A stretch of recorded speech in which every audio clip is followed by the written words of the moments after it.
नाज़रीन, सिंध असेंबली में महंगाई खिलाफ ध्यान छिकायो नोटिस पेश करण दौरान सूबाई वज़ीर मुकेश कुमार ऐं GDA जे MPA नंद कुमार विच में मुंहमारी थी पई।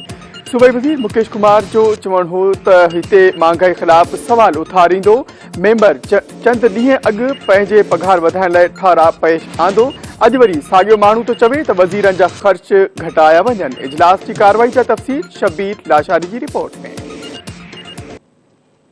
स्पीकर आगा सिराज दुरानी की सदारत हेठ थियल सिंध असेंबली के इजलास में GDA MPA नंद कुमार महंगाई खिलाफ ध्यान छिकायो नोटिस पेश कयो, जंहिं दौरान सूबाई वज़ीर मुकेश कुमार ऐं नंद कुमार विच में मुंहमारी थी पई। सूबाई वज़ीर मुकेश कुमार जो चवणु हो त हिते महंगाई खिलाफ सवाल उथारींदड़ मेंबर चंद ॾींहं अॻु पंहिंजी पघार वधाइण लाइ ठारा पे आंदो। अॼु वरी साॻियो माण्हू थो चवे त वज़ीरनि जा ख़र्च घटाया वञनि। संदसि चवणु हो त हिन खे ग़रीबनि जी न पर पंहिंजी CNG स्टेशनुनि जी ॻणती आहे, जंहिं ते नंद कुमार ऐवान में हुल हंगामो करणु शुरू कयो, पर स्पीकर संदसि माइक बंदि करे छॾी। मेंबरनि जी गैर मौजूदगी सबब सवालनि जवाबनि जे वक़फ़े दौरान हिकु बि सवाल न थी सघियो। ॿेले खाते जो सूबाई वज़ीर नवाब तैमूर टालपुर खाते मुतलिक़ सवालनि जा जवाब ॾियण लाइ ऐवान में मौजूद हुयो, पर मुतहदा MPA ख्वाजा इज़हार, GDA MPA नुसरत सहर अब्बासी, PTI MPA राबिस्ता खान ऐं राना अंसार ऐं सरवत फातिमा ऐवान में गैर हाज़िर हुआ, जंहिं करे उहे सवाल पुछी न सघिया। स्पीकर जो चवणो त मेंबरनि जी अदम दिलचस्पी ते सख़्त अफ़सोस आहे। एजेंडा ते सवाल लॻल हुजण बावजूद को बि मेंबर इजलास में न आयो। इजलास शुरू थींदे ई मुखालिफ़ धुर मेंबरनि शिकायत कंदे चयो त इजलास वक़्त ते शुरू कयो वञे। इजलास टाइम सां शुरू न थियण सबब सवेर ईंदड़ मेंबर थकिजी पवनि था,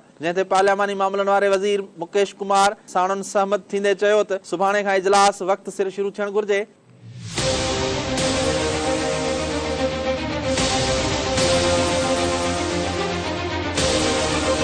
इजलास दौरान वकीलनि जी भलाई ऐं तहफ़ुज़ वारो सरकारी बिल मुतफ़िक़ा तौर ते पास कयो वियो। इजलास में जुमे खां ख़मीस ताईं 8 ॾींहं बजट खां अॻु वारो बहस कराइण वारी रिथ पिणु मुतफ़िक़ा तौर ते मंज़ूर कई वई। कैमरामैन शहज़ाद सां गॾु शबीर लाशारी, धरती TV।